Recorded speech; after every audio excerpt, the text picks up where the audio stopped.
Neutral by Hira and Rajab, south Asia का पहला AI powered podcast. Welcome to Neutral by Hira and Rajab, south Asia का पहला AI podcast. No propaganda, only facts.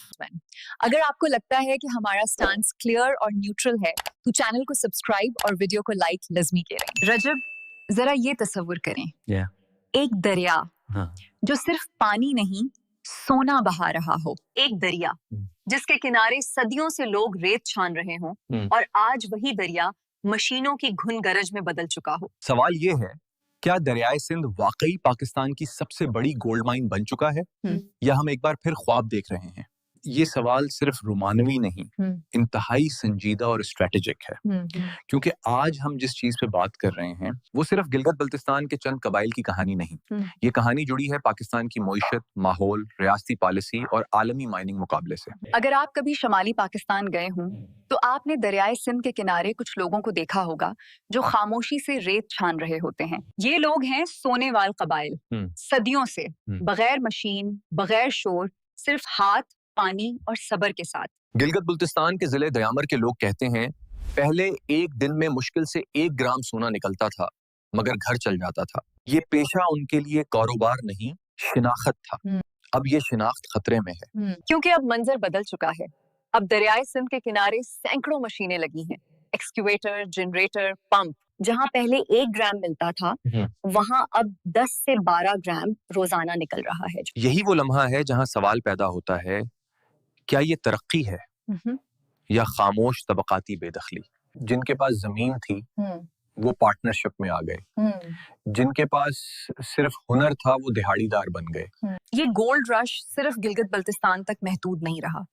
असल में ये कहानी शुरू हुई खैबर पुख्तूनख्वा और पंजाब से. दरियाए काबुल, नौशहरा, सवाबी, अटक, यहाँ बड़े पैमाने पर गैर कानूनी गोल्ड माइनिंग हुई. हुकूमत ने पाबंदियां लगाई, मशीनें जब्त हुई, गिरफ्तारियां हुई और फिर हुआ ये कि ये कारोबार शमाल की तरफ मुंतकिल हो गया.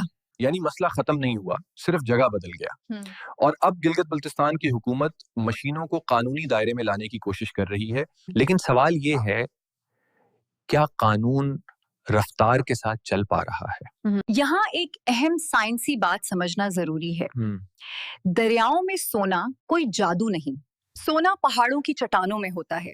ग्लेशियर, बारिश, जमीनी कटाव, ये सब मिलकर सोने के जर्रात को नदियों में ले आते हैं. और चूंकि सोना भारी होता है, ये दरिया के मोड़, बंद और संगम पर बैठ जाता है. इसीलिए दुनिया भर में कैलिफोर्निया गोल्ड रश, जनूबी अफ्रीका और अमेज़न के दरिया, सब जगह यही पैटर्न नजर आता है. फर्क सिर्फ रेगुलेशन का होता है. लेकिन रजब, यहाँ एक कीमत भी अदा हो रही है जो हम अक्सर नजरअंदाज कर देते हैं. माहिरीन कहते हैं मशीनरी से निकलने वाला ब्लैक कार्बन ग्लेशियर्स के लिए खतरनाक है. शौर जंगली हयात को मुतासिर कर रहा है.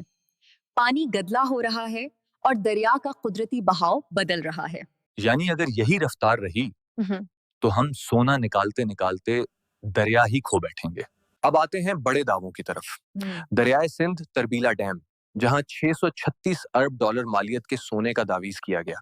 सवाल ये नहीं कि सोना है या नहीं, सवाल ये है, क्या ये मुआशी तौर पे निकाला जा सकता है? माजी हमें महतात रहने का सबक देता है. चनीवट, अटक, बड़े ऐलानात, कम नताइज. लेकिन यहाँ एक फर्क है. रेकोडेक ये महज दावेज नहीं, ये आलमी सतह पर तस्लीम शुदा मंसूबा है. 2028 तक पैदावार मुतवक्का है और ये पाकिस्तान के लिए गेम चेंजर साबित हो सकता है. दुनिया ने गोल्ड रश देखा है. कुछ मुल्कों ने तरक्की पाई, कुछ ने माहौल तबाह किया. पाकिस्तान अब उसी मोड़ पर खड़ा है. पाकिस्तानी ऑफिशियल्स चाहें तो गैर कानूनी माइनिंग को कानूनी, शफाफ, माहौल दोस्त बना सकते हैं. मकामी लोगों को शामिल करके, जदीद टेक्नोलॉजी लाकर और रियासती निगरानी के साथ.